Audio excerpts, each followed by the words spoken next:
রাজবাড়ি নাম থেকে শুরু করে রাজবাড়ি কাটায় কাটায় সবখানে আছে আপনার রাজবাড়ি বাংলাদেশের মধ্যে পশ্চিমাঞ্চলের একটি ঐতিহাসিক জেলা, যা ঢাকা বিভাগের অন্তর্ভুক্ত পদ্মা নদীর তীরে অবস্থিত। এই জেলা তার ঐতিহ্যবাহী জমিদার প্রথা, নদীবন্দর, রেলপথ ও সাহিত্যিক ইতিহাসের জন্য বিশেষভাবে বিখ্যাত।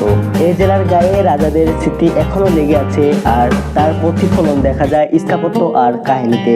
এছাড়াও রাজবাড়ি নামটি এর পেছনে লুকিয়ে আছে এক বড় ইতিহাস।